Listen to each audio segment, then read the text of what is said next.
I will set the zeitgeist straight. The movie has too much of the cast in it. Man, I'm saddled with Jeff Goldblum, the world's most uncharismatic actor. But it has no poetry. That's not what this is about. The problem was when the hero started facing adversity. Get off your soapbox, Laura Dern. I want to square off on this guy at a dinner party. The music was thick. So far, you have not dazzled me. I'm just letting you know. Hey, everybody. Welcome to Off the Mark. Good chat on bad takes of great movies. I'm Dave Columbo. I'm Mick Andrews. And it's not nepotism if you call it out. Joining us today is my wife and an incredible comic and the best Gollum impression around, Laura. Hi, everybody. Hello, everyone. It's always funny because you do the Gollum on stage, and it's fun to watch people like because everyone thinks they have a Gollum, and then when she does it, they're like, oh, so that's what it's like a good Trump. You know, like, okay, got it. Okay. Well, I think they also just don't expect it to come from me. Right. It does not, like, that's not what they expect. Oh, what is she going to do? An Arwen impression? And you're just like, mm-mm. No, fuck off. Yeah. I love Liv Tyler. She's great, but like, no. Like, also, what am I going to do? Gollum's the fun voice. Yeah. I'll stand stoically, like, you know. Although, if anybody does want to give me a fan present, Arwen's sword is like one of my things that I desperately want. Because we already have a Sting. We have Sting, but I want Arwen's sword. Is like, it's beautiful. It's so gorgeous, and it's very underrated. Your Gollum impression is fun. It's funny you mentioned like a good Trump impression because there are different sides of Trump. Yes. You know, like there are like certain speech patterns he has, like like that is one. And then there's one where he's behind the podium and kind of going into it. Your Gollum has a very, you go for a unique angle on Gollum. I think. Well, I always tell people I do Gollum, I don't do Smeagol, because Smeagol has like a different pitch in there, and I can't do it. I've tried to figure out Smeagol. I can't. I can only do, like, for me, it's the Gollum climbing down the rock. That's what I can do. People have also said, like, you sound like Donald Duck with a bad cold, which I'm like, legit, that is 100% valid. That is the closest that you get to, like, the no brown M&Ms in the changing room rider stuff. It's like, I do Gollum, I don't do Smeagol. Like a little child hands you like an 8x10 of you and like, will you sign this and will you do Smeagol? And you're like, get this kid out of here. But I used to do my Gollum to freak my best friend out because we were roommates in college, and so like and it freaked them out. And so what I would do just to like because I'm just not apparently I'm an evil human being. So what I would do, and it was specifically like they'd be like at their desk or something, and I would have my back turned to them, like in like my closet, and then I would just start going, thieves, litter.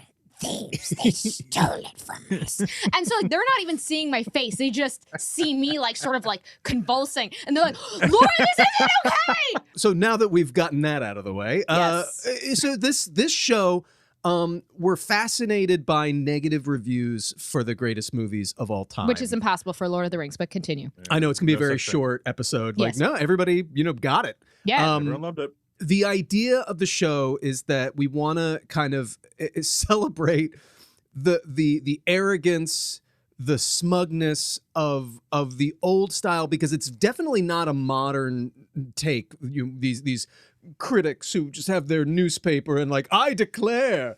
But we love like, oh, really? Like Jurassic Park wasn't good?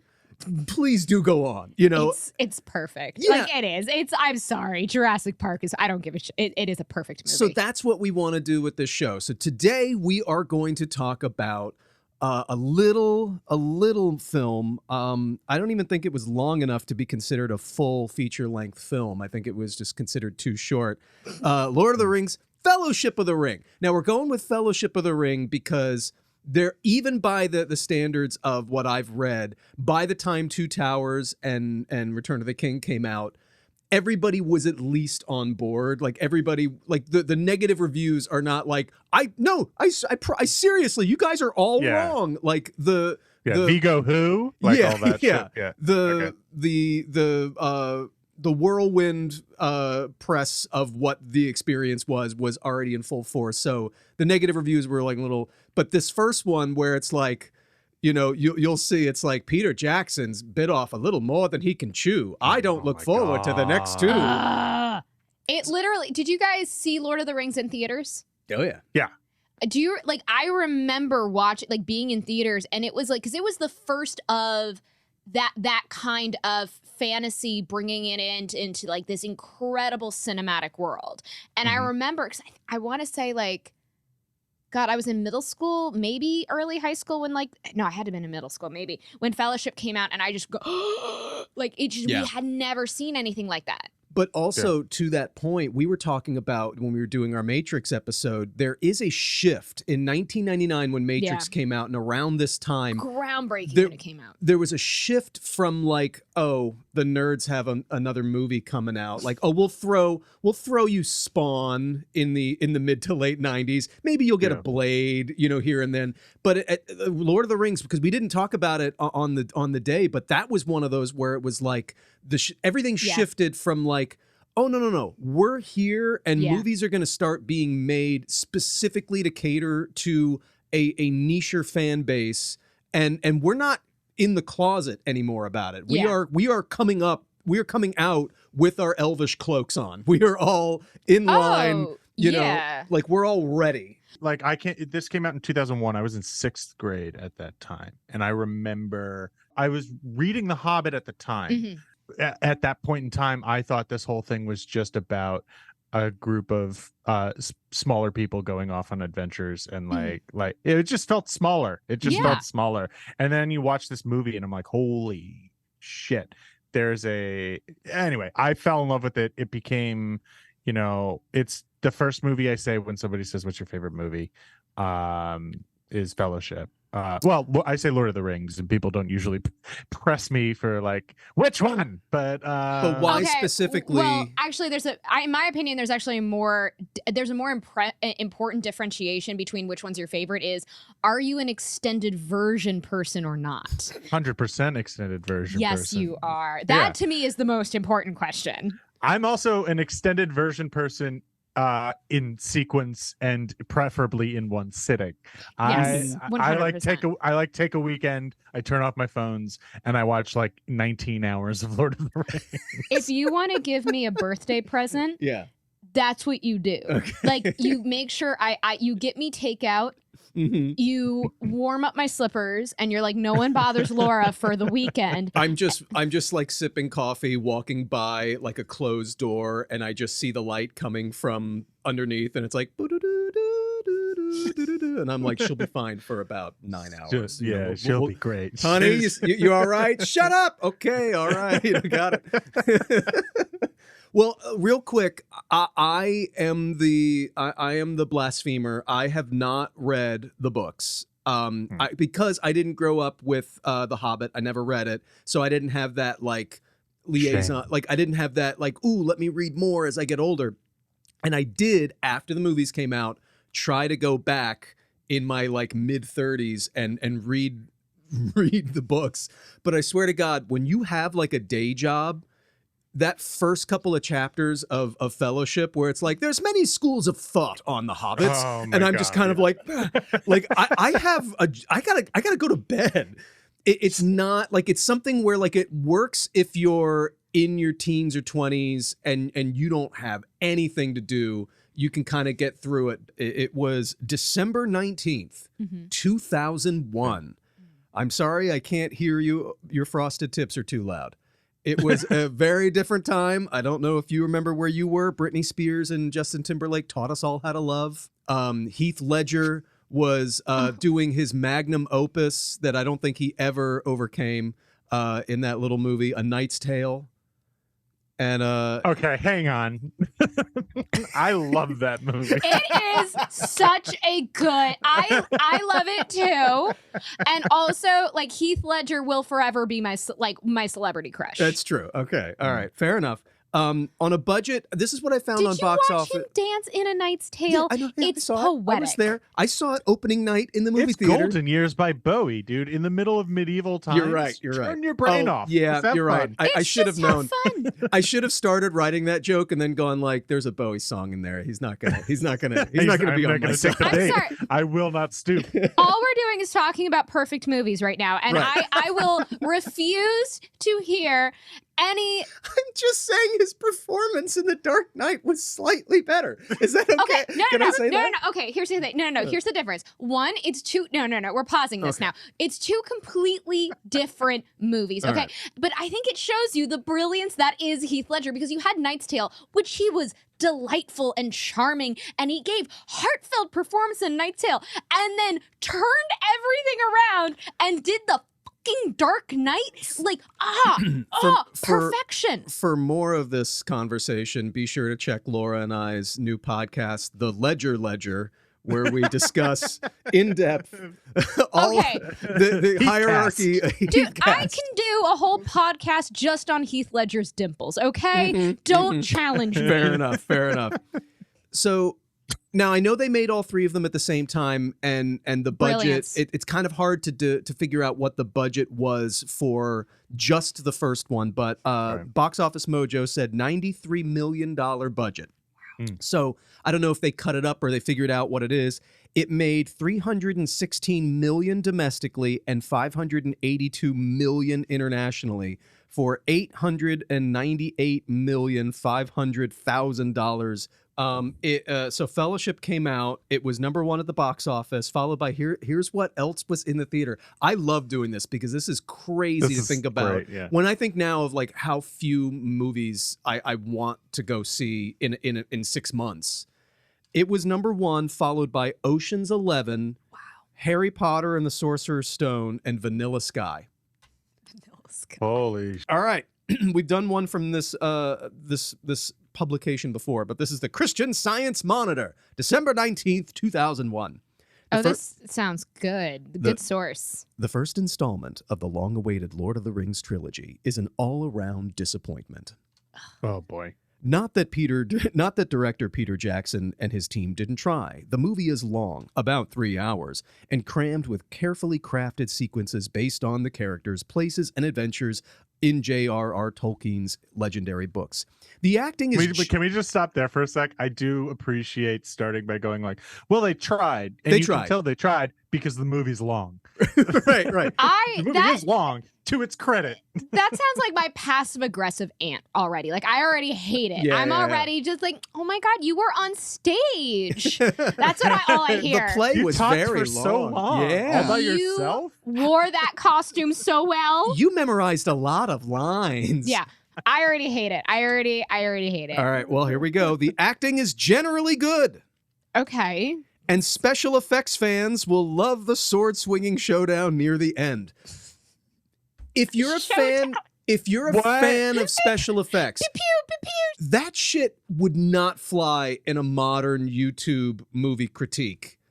Saying it so simply of like, and fans of special effects will like it. Like, I think it's fine. Yeah. that would get one view and one like from your mom, and it would die on the algorithm. I will say, to be fair, when that movie came out, special effects were definitely like, oh, did you see the special effects? I Like, don't know. I mean, I remember that being a whole thing of like, because I remember when like the first X-Men came out and everyone was like, did you see the special effects? Did you see how he turned to water? Like, that was a thing at that time because this was such new technology. yeah, but by the mid 90s, people were like copying Jurassic Park and like CG. I just think that we're a little bit out of the realm of like, and people who go to movies for special effects, like it's 2001. I would disagree. I think at that point it was still a thing. I think now it's like ridiculous. It's like, get over yourself. But So I think you agree with everything this person's saying? go fuck yourself. But I will say I can understand at that time there was still a big group of people who did absolutely go what I would say special effects, like being special effects fans, would also, in my opinion, be defined as movie magic. Right. Okay, fair enough.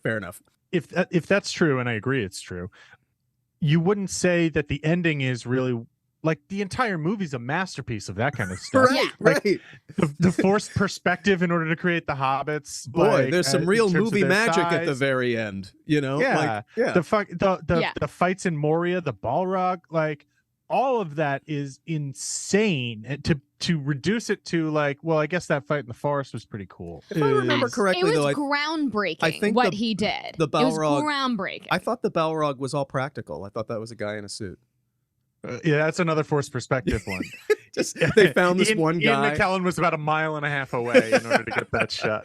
All right, so I wish I had a tarp on me because I need to be prepared for both of you exploding. Oh no! All right, Mick, we're here for each other. Okay, we are here. Okay, suck it to me, bud. But oodles of technical talent are no substitute for plain old inspiration. Jackson has been working on the Rings project for years, and somewhere along the way, his reverence for Tolkien appears to have intimidated his imagination. What the fuck does that mean? I was gonna say, what does that even mean? That's just.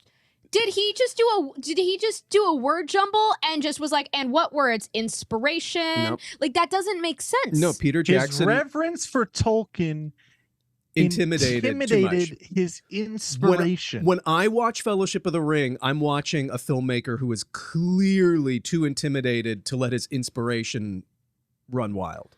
Yeah. What? That doesn't. This happens, honey, this happens a lot on the podcast where like we're supposed to like talk and be witty and banter, but like we'll say something where it's like, the fuck is that?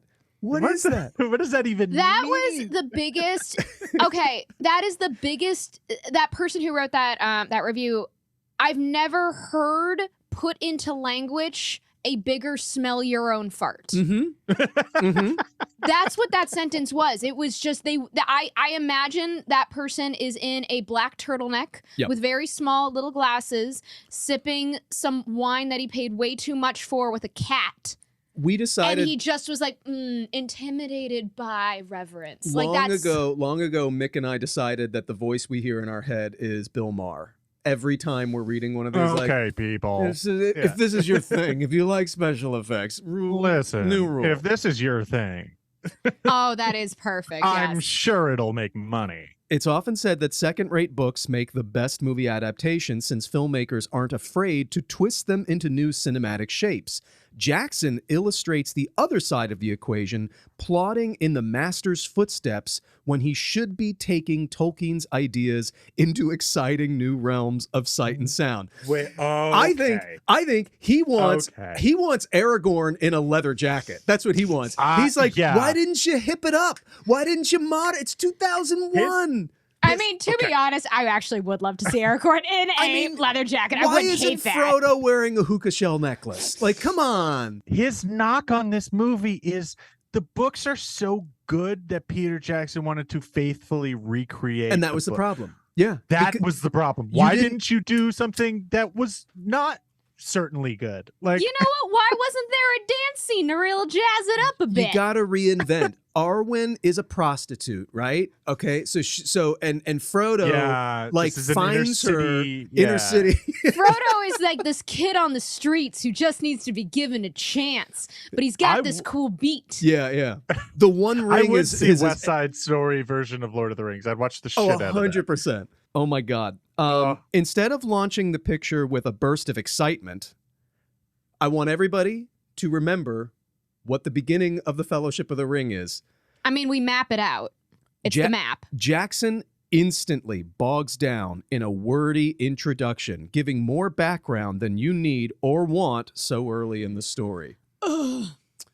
The movie's very Opening bogged down. sequence blew me away. Yeah. I had never seen a fight of that scale that was like in anything ever. It's the most incredible opening action cinematic in the history. Like as a kid, I'm like, I've never seen anything like this, and it's the first 5 minutes. Dude, when Hugo Weaving is yelling at the elves to fire the arrows, and the arrow just whizzes by his eye and he doesn't move, I was like, this shit is, this goes so hard. I'm so here for it. Peter Jackson took care of the exposition. I mean, because all the exposition was told in 5 minutes, and it was all the exposition we needed, and it's bookload of exposition because like anyone who like has read Lord of the Rings, it's like it's chapters.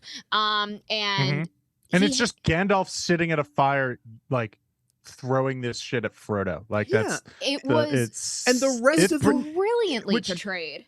It's great in the books when you're reading it as a text. It's fine, but like doesn't translate well to his ability to adapt that. That's where Peter Jackson shines in these movies. Yeah, is to take long swaths of text. That, and I think this might be controversial, but editing out like 9,000 songs and poems. Yeah, so people can take or leave them. Description of trees.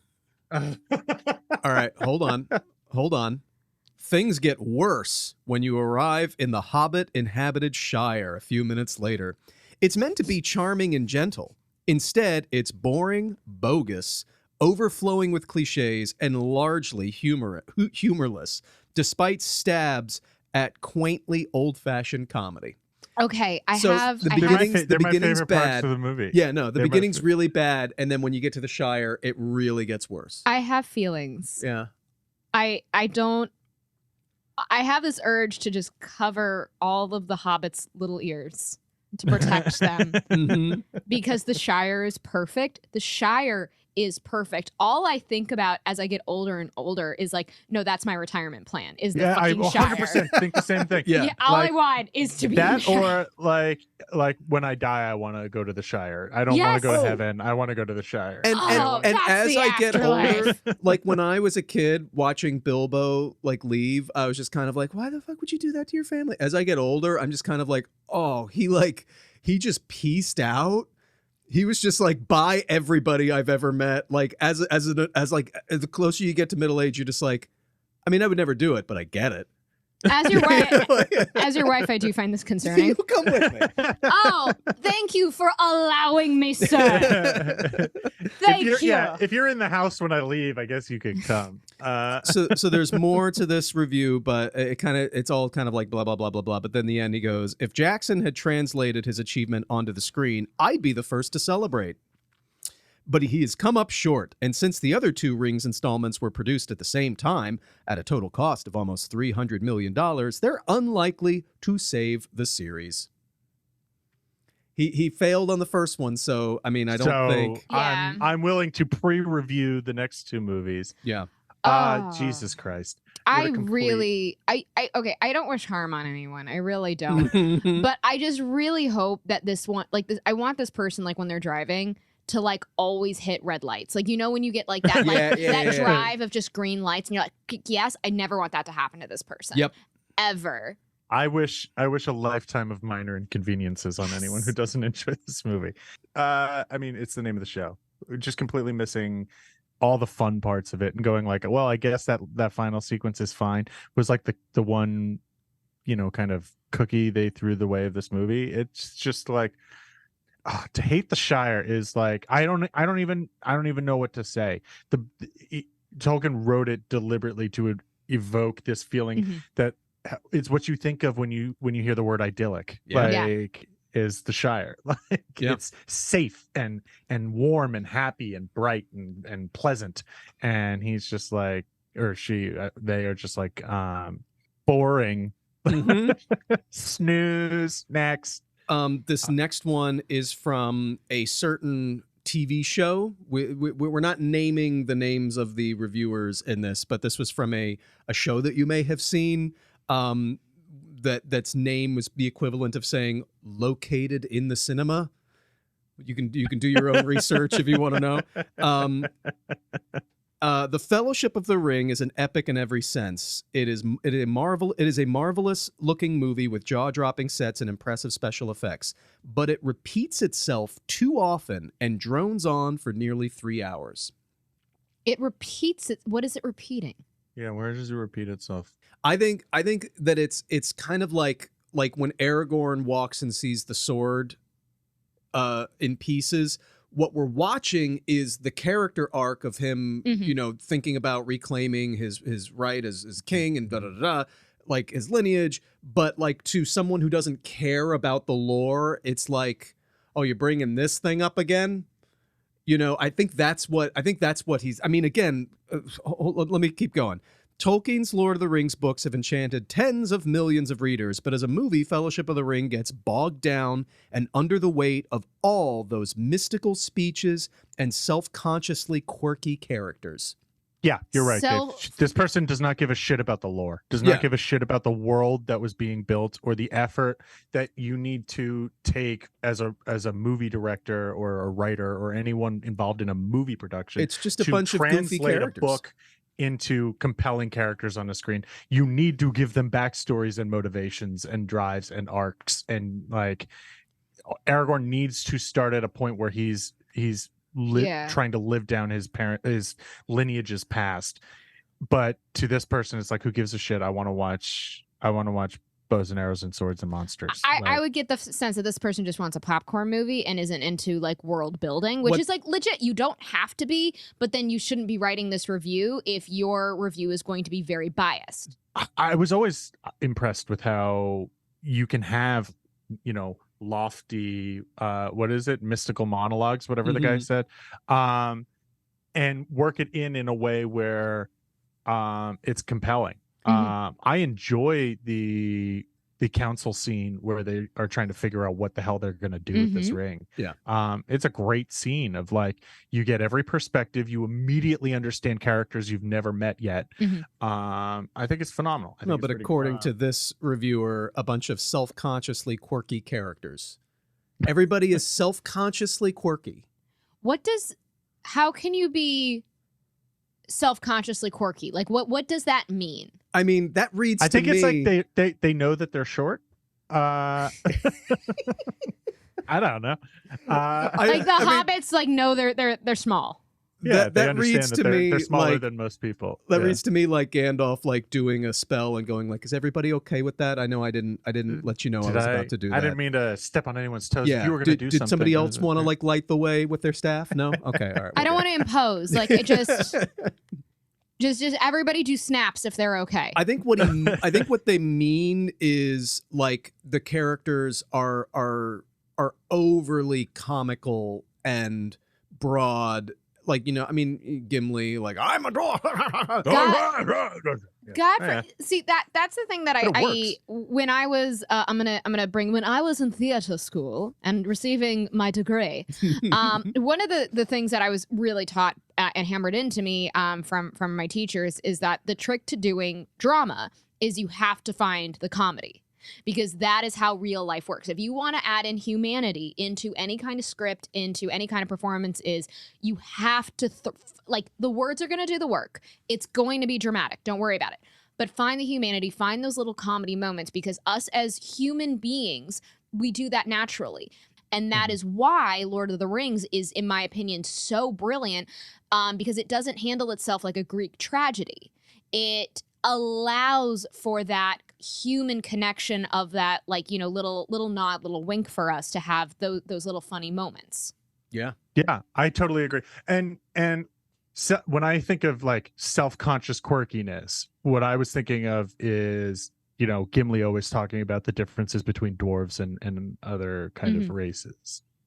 The whole thing of like, we dwarves are natural sprinters, like that kind of thing is like great for, it serves the purpose of that character, and I don't think gets in the way of anything at all. I'm like, well, I'm out of it. I don't care if they're going to catch up with the orcs or anything like that.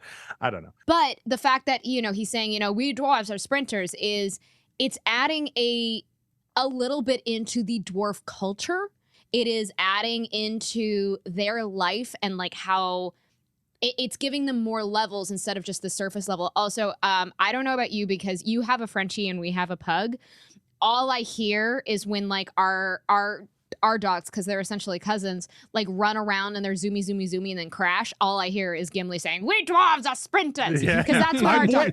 I'm wasted over long distance. Yeah, it's that's what our dogs are. I mean, they belong to Gimli. They are of that tribe. As an audience member, as a kid, I don't know about you, but there were like movies that were way too sophisticated for me as a child, but there were lines that I loved, and I would love a movie because there were enough lines that really appealed to me as a young kid and made me laugh. And so I could enjoy, like, there's a lot about these movies that are very long and slow and dramatic and stylistic that a child isn't gonna particularly glom onto. But those little lines, they're not broad, they're not inappropriate, they're not out of place, but those little lines like no one tosses a dwarf, like all those little moments are what kids can go like, love it.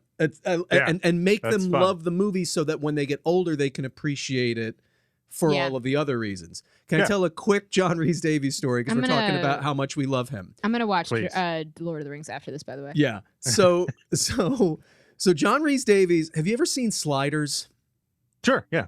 Do you ever see the episode? Okay, so we love John Rhys Davies, Lord of the Rings, Indiana Jones. He's just this person who can do no wrong, and he's always the wise old sage, and he's just delightful.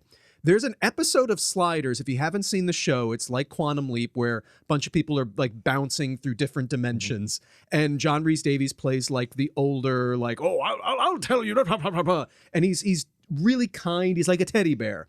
There's an episode where they go to a universe where the paradigms of the genders is swapped so that women are the dominant gender and men are subservient, and they really ham it up, and it's not very well handled. But for just this episode, because they need dramatic tension, they make John Rhys Davies' character a total misogynist. And it does not play at all. It's so weird because he goes like, well, of course, as a woman, you should be like in the kitchen. And it's like for just this one episode, he's never said anything like that in the show up to that point. But you're just like, wait a minute. But like, well, it's got to be tough to hear coming out of Gimli being what do these broads think they're doing? Like, quiet down, woman, a man is speaking. And it's like, it just doesn't match. Because it wouldn't match anybody, but it's also like, it's like Mr. Rogers going, hey, toots. Like, it's not. No. It's such a weird. Don't do that to me. Yeah, you don't just ruin even him said for me. that. You even put that out in the universe, Dave. It's so weird. You do. I You need got to appreciate somebody what a pro to do it anyway. To Right, be like, right. I know this is gonna fall flat as hell, but God, I'm a swing for it. All right. But yeah, no, he's amazing. He's also the voice of Treebeard. Can I just real quick Treebeard quote, my favorite of all time. I do it all the time when I'm talking to my Frenchie dog, which funny enough. But the line of oh, I don't understand, but then again, you are very small. So in the show, then the other person on the show then gave their opinion of the movie. I thought it was a visually powerful epic, and I enjoyed it. But I gotta say, my enjoyment was tempered by a little sadness that the innocence or the naivete of the original books has kind of been lost in the middle of a high-tech special effects adventure picture. I'm melancholy that the movie is a violent action picture, and the books by Tolkien come from a kindler and gentler time. Where? I need no. As people who have read the books, please point to me where the naivete is. I want to see it. Is it in the room with us? Where is it? Mm-hmm. What are you talking about? And in a simpler time? Apparently the books are not violent or action oriented. The publishing date was 1954 for Fellowship. What? How was that that was a less violent time? Let's try to remember what happened like 9 years before that. Yeah. What are we talking? What do you mean? The movie is about armies and war. Like, how would you make these movies without addressing what is in the books? I'm assuming, unless I'm wrong. No, and but the war Tolkien doesn't have anything to do with War has a lot of innocence and naivete to it. What are you talking about? All of the war naivete. Like this reviewer wants like them all to be lining up in battle and just be kind of like, oh my goodness, we're all in this weird line. This is so like, look at us. Are we like, doing this? We're like best friend guys. The sky is like really dark right now. Oh my god. Oh my gosh. Do you guys want to fight? We don't want to fight either. I tell you what, let's just do a nice game of patty cake. If the books are about brave little creatures who enlist powerful men and wizards to help them in a dangerous crusade, the movie is about powerful men and wizards who embark on a dangerous crusade and take along the hobbits.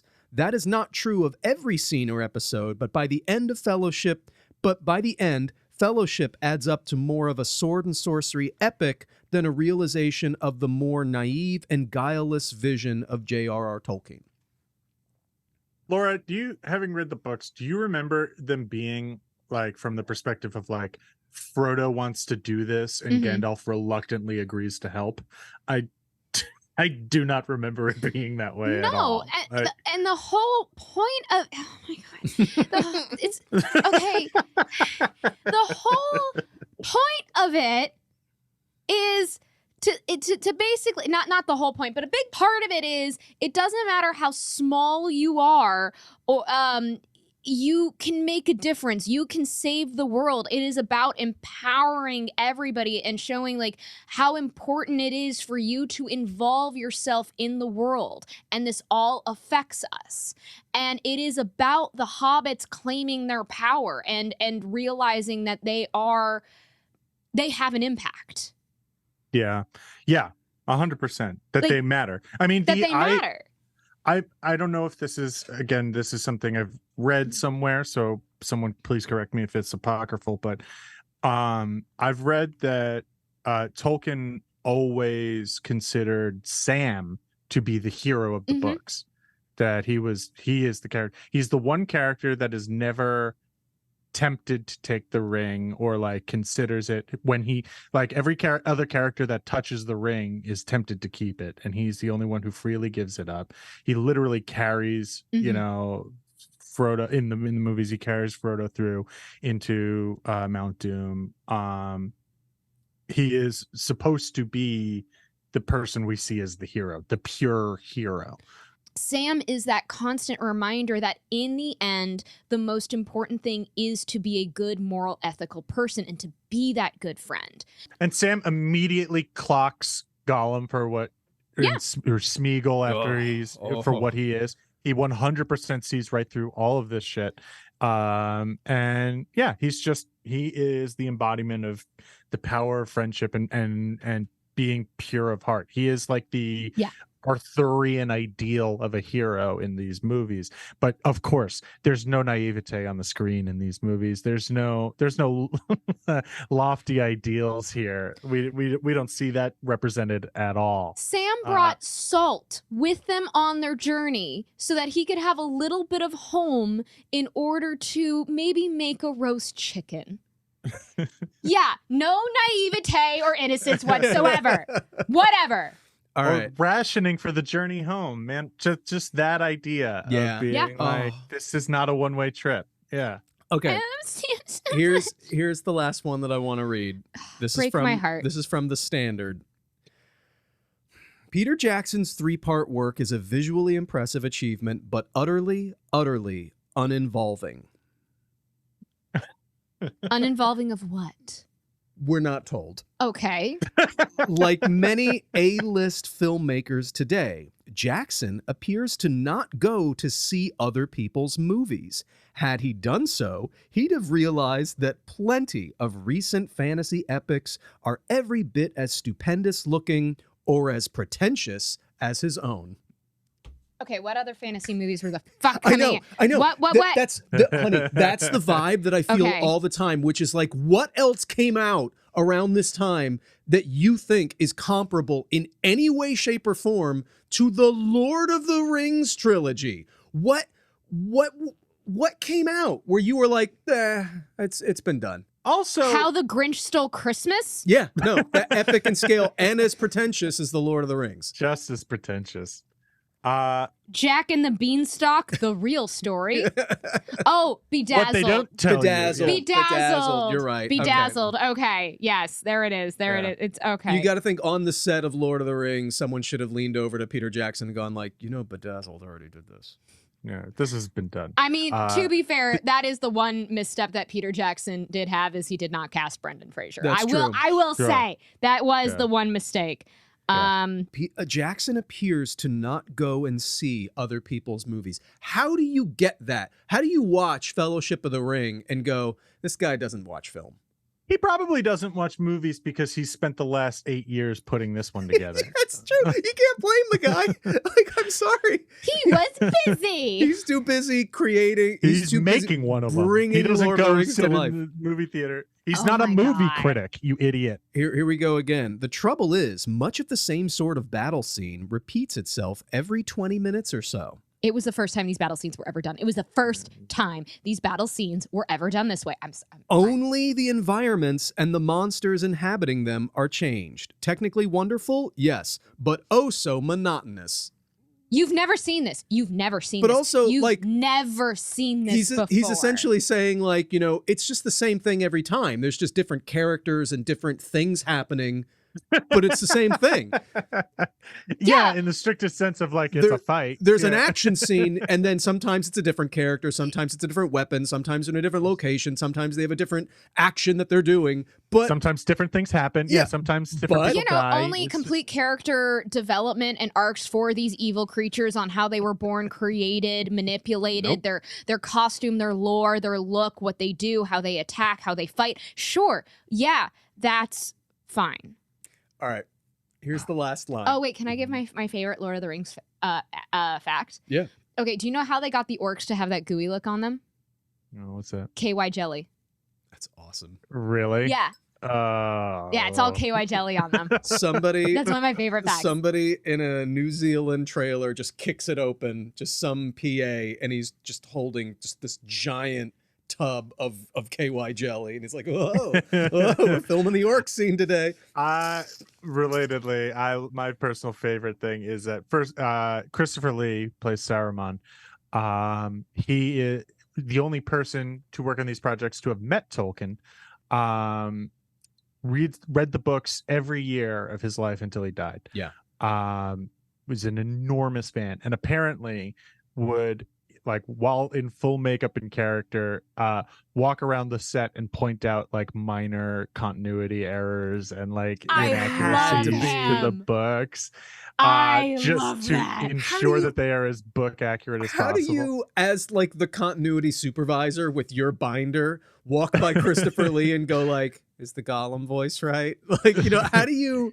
It has to be deeper. Yeah, like, There's okay. there's actually filming of Christopher Lee correcting because when he's like on the top of off of his tower and like everything's ending and like he's done and he's up there with like Greeno and everything, and there's like, okay, you're gonna stab him in the back and I need you to make like this big screech noise, and Christopher Lee's like, no, that's not how backstabbing works. That's not how it works. If you stab in the lungs, you wouldn't have a screech like that. And everyone's going like, how do you know that?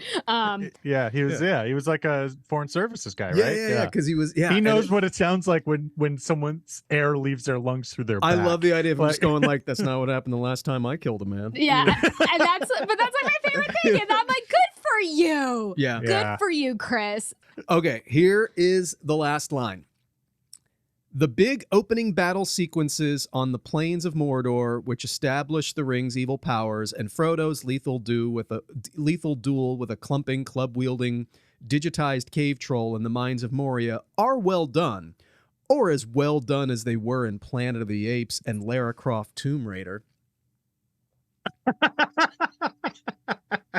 You wanted comparisons to movies that had done There it it is. already?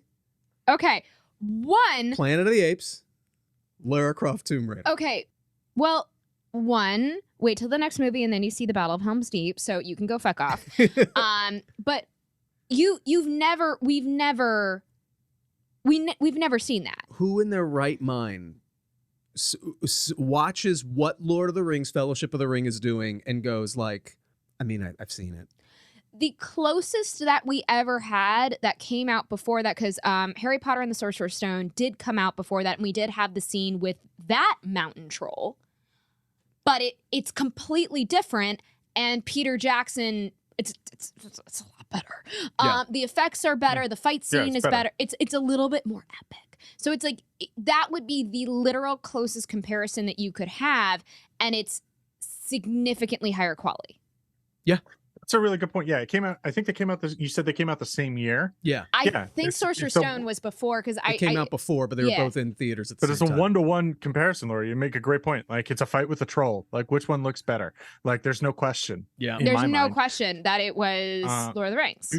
Because also, and on top of that, while you have that going on, you have just the logistical feat of like hundreds of people in goblin costumes running around, trying not to like blow up the ability to CG in a friggin' bridge troll in the middle of this fight sequence. It's incredible. It's absolutely incredible. Yeah. No, I'm sorry. Apparently not. Apparently it's on par with Lara Croft Tomb Raider, which has still, I mean, the extended edition of Lara Croft Tomb Raider. The 11-hour version. Okay, well, to be fair, I've never seen the extended version of Lara Croft Tomb Raider, so.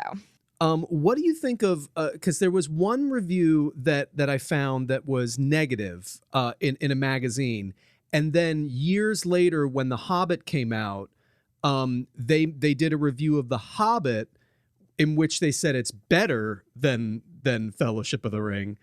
This was the Hobbit review. I don't know what's going to happen. This but was I know from I don't Boulder Weekly. Said of Fellowship of the Ring, it's imaginative, fierce, and even thrilling in spots. Nevertheless, as the curtain comes down, the credits should read "Game Over," not "The End." I don't know what that means. What? But like, there was other stuff in it too that was very negative about it. But then when they did The Hobbit, different reviewer but same publication. Honestly, it's a better and more complete movie than Return of the King or Fellowship of the Ring. Heck, it may very well be Jackson's best film ever. If the overwhelming criticism is sure it's good, but we've seen it before, or it's good, but there's too much of it, those are just what compliments look like in the age of cynicism. The Hobbit, An Unexpected Journey is more of the same, and when the same is awesome, that's a good thing.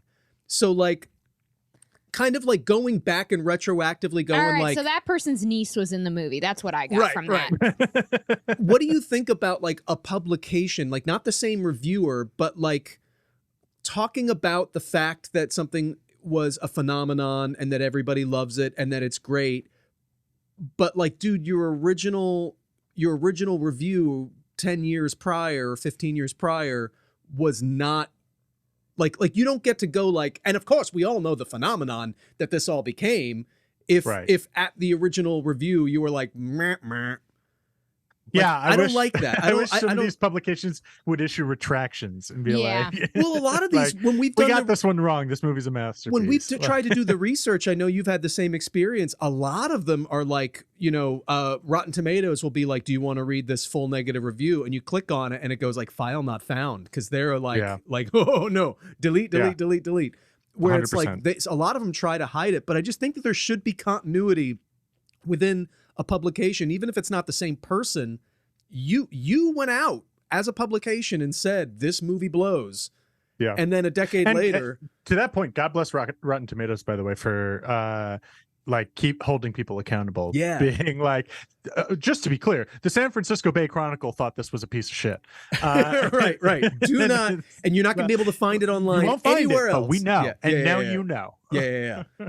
I mean, listen, in the grand scheme of things, there are more important things for a newspaper to be doing than trying to fix what they thought of old movies. I can't think of one thing.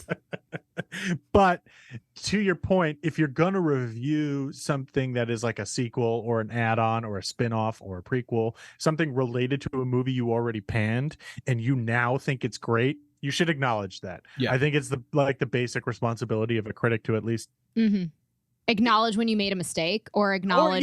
Like you don't necessarily, I wouldn't say that a reporter speaks with the voice of a newspaper, but like do your homework and know what your newspaper said about the last movie and say like, this guy was wrong and here's why. Right. I like this movie.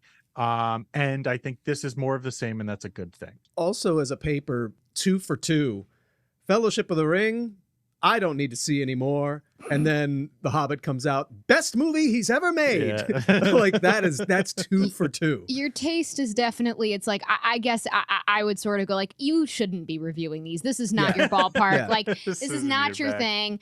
Like, it's always something that drives me crazy is that I understand that, you know, we all have our own taste, but you have to acknowledge when your own taste is going to muddy the pot. Yeah. And like, okay, I'm going to say something extraordinarily controversial, and I need you all to hang in there with me for a second because I know I'm going to piss a lot of people off right now. Here Okay. we go. I don't like the movie Big Lebowski. Okay? But I know. But I acknowledge it's an incredible movie.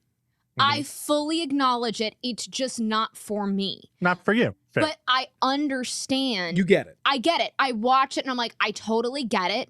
I see why this is brilliant. I see why people like it. It's just not the movie I'm going to choose for myself. It doesn't hit me, but I can acknowledge the acting, the writing, the cinematography, the directing. I totally acknowledge that this is great. And you have to be able, especially as a critic, to be able to separate your own taste from the critique. Yeah. That's something that we see a lot in a lot of these reviews where it's like, I wanted it to be this. And it's like, okay, well, it wasn't that. But it was based this. on what it is. Like when we were doing Jurassic Yeah. Park, we got the vibe that a lot of them wanted it to be like a real straight horror movie. And it's like, Yeah. that's not the movie he made. So knowing that, how do you feel about the movie he made? Well, it's also the idea that not everything is made for you. Yeah. Not everything is made for you. And Not you're every a movie reviewer. You know that. Yeah. like I mean, I was just going to say one thing that I was surprised we didn't see at least acknowledged in like a courtesy nod is the scope that he creates with these movies. Yeah. The helicopter shots of them just running over they're the beautiful. field. It's absolutely gorgeous. The scenes in Moria when you see these, they're running, they're the only light in the darkness, surrounded by impossibly tall pillars that go like extend on into nothing. Like just the the artwork of creating the scale of these movies. No, their ability to kind of go like, you know, and he made 3 of them. Whew, that's the way they react to the scope of everything is to go like, and we got more coming. Yeah, now we have to deal with the other 2. I mean, in the barest of minimums, you should be going like, okay, the cinematography is really impressive. The fact that he did decide to shoot this in New Zealand is like, okay, so this guy like picked his location really well. Oh my God, the casting hit rate is like really high. Like, man, all these people are nailing it. Oh my God, the costumes are stunning. How did they do? Like, there is a certain amount of like, even if fantasy world building is not your thing, there still should be a little bit of a tip of a hat to go like, I can acknowledge some stuff though. I can at least go like they were doing something that has never been seen before. Yeah. I think the best we get to the point on the acting, the best we got from those reviews at least was like, I think somebody at the Christian Science Monitor or whatever said like the acting is good. Or like good enough or something like that. It's like that's insane. Yeah. This is 15, 20 people at the top of their game. This is Ian McKellen. Like that's what you're gonna say. That's good to Ian McKellen. It's good enough. It's good enough to Kate Blanchett. Another fun fact. Do you know who was originally the first choice to play Aragorn? No, I know this. I'm blanking now. I'll open it up to guesses if anybody wants. I don't remember. Hazard a guess. Daniel Day-Lewis.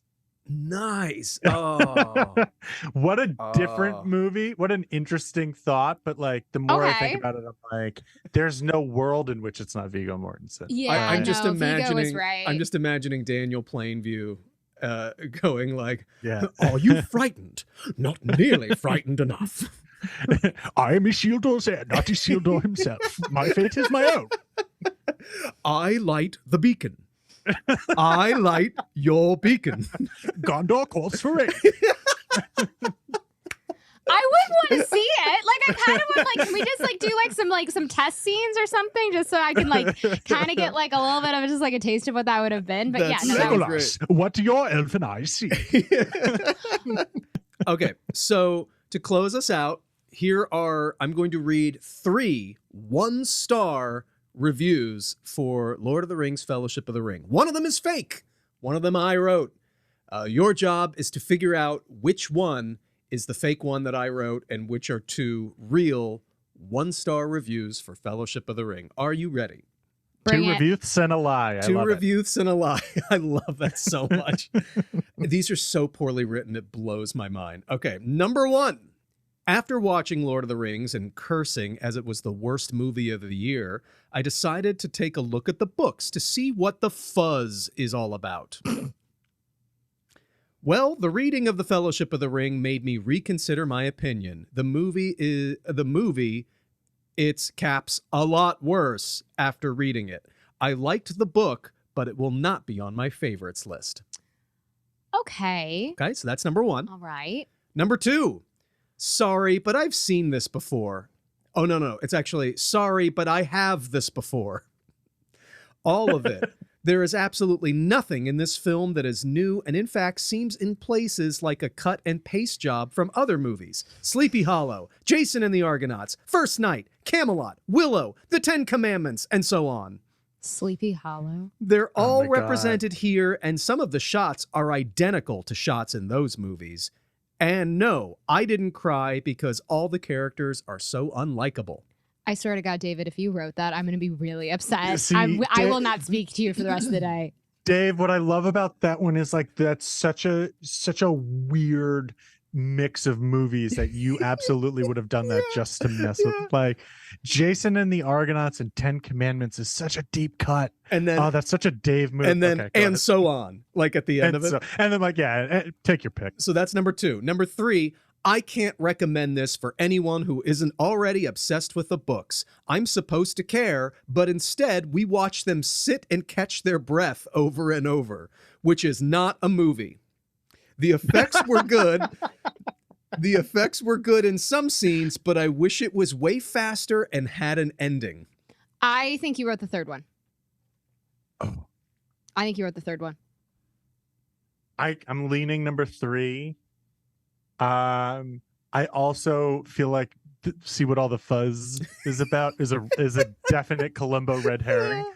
I think that I'm gonna go, just to diversify our guesses, I'm gonna go with number 1. I think you wrote number 1. Laura gets a point.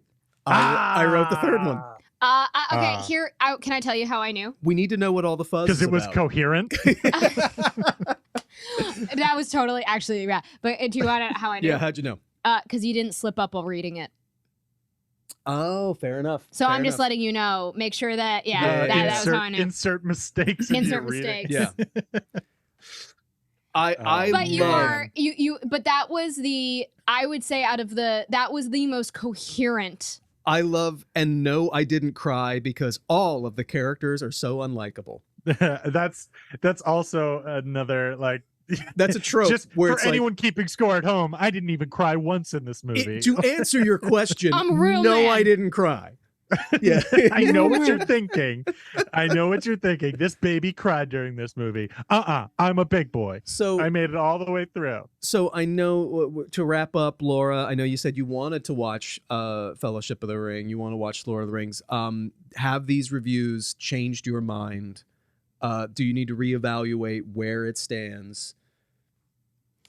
In spite of these reviews, I'm getting a Lord of the Rings tattoo, and I will be walking around in my Hobbit gear all day for the end of time, just as my biggest fuck you to whomever wrote those insidious little pieces of trash garbage of words strung together. And I'll get a tattoo with a little arrow next to yours that says, I don't know what all the fuzz is about. What a complete nothing I saw in there. Even like if you don't like the movie, none of the reviews we saw like captured what an epic story was told. How big he swung for the fences and how much he got so right, and Yeah. it's so good, and it's just a completely realized world. There's no point in these movies where you don't feel like everything was thought through with like an immense amount of detail and care. Yeah. And the work is all shown on there.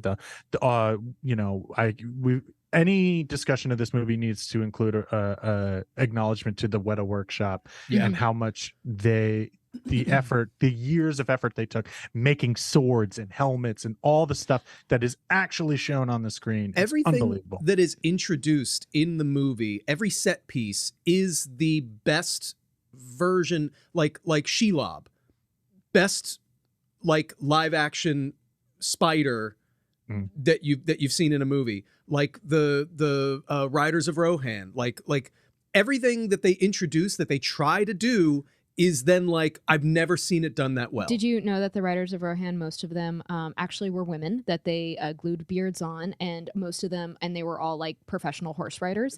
And so like it was... Don't let John Rhys Davies see that. What? They're women? No! How dare they? Surely a man is leading them. But I think like there wasn't even anything in the reviews that I was like, oh, that's actually fair. Like, all right, I can ride with that. It was a bunch of people who I'm like, this shouldn't be your job. There wasn't a fair criticism. I think honestly, I would have I would have at least given a little bit of a tip of my hat if it was like a Lord of the Rings like historian who would have gone like, okay, so here's what the books presented, here's what they left out, and I think the movies really missed an opportunity here. Right. That I could have gotten behind. Oh, you never get like all these reviews, like the one for The Matrix where it's like, you know, like if you want like pseudo intellectualism, it's like they never offer an alternative. Yeah, They that's never the big they never thing. take the We step to see go every time we do this, there's never a like, how do we make it better? Right. What like, would we have done? we are so wired to that now with like the YouTube critiques, which are like, here's what you could have done, here's how you could have done, here's the small little thing that would have saved this. We are now so used to that it's weird that someone literally got paid to go like, I guess the acting was good. Why'd it have to be so action oriented? Check, please. Yeah. You know, It's like a review, like it's like the way you play Wordle, like where it's like wrong, try again. right. You know, like thank you so much for listening, for watching. Give us a like on Apple Podcasts, like, share, subscribe. Tell a friend. We have a blast. The outreach has been amazing. People have been responding. We already have a couple hardcore fans who have reached out to me. I'm Dave Columbo. You can find me all over social media. Leave me a comment. Give us your own terrible review for Fellowship of the Ring. We would love to hear it. I will find you. Any of the movies that we've covered, we'll read them out on the show and tell us what movie you'd like to see us do next. This will come out, I believe, on the 5th of October. Laura, is there anything that you would of November? Is there anything you'd like to plug? I have shows. We're all over. I have shows. God damn it. I need to update my website. Okay. It will be updated by the time this episode comes out, but I have shows. Where can we find you? There's many places you can find me. Obviously, my website is www.laurahighfive.com. The 5 is spelled out, and that has my show list on it. It also has links to my own podcast called Insemination. Check it out. And then you can find me on The Tick of the Talk, which now that I said that, I'm like, I really regret saying that. That sounded really stupid. And we'll hip it up in post. But if you can you give it one of those like 80 soundtracks like that? What, like beats? What, like an 80s like a beat? like the like something. Yeah, I want that. Sure. That'll make it sound cool. And I need parachute pants. You can find me on TikTok at Laura High Five, but it is the number 5. Same with Instagram. I'm on Facebook as well for some reason. I'm there. And you can see it on TikTok. If you go to my playlist, there is a Gollum playlist that has all of my Gollum sketch videos of me running around in my gray onesie doing Gollum stuff. Still the best work you've ever done. Oh, hands down. Yeah, but thank you so much for watching. Thank you so much for listening. Until next time, this has been Off the Mark.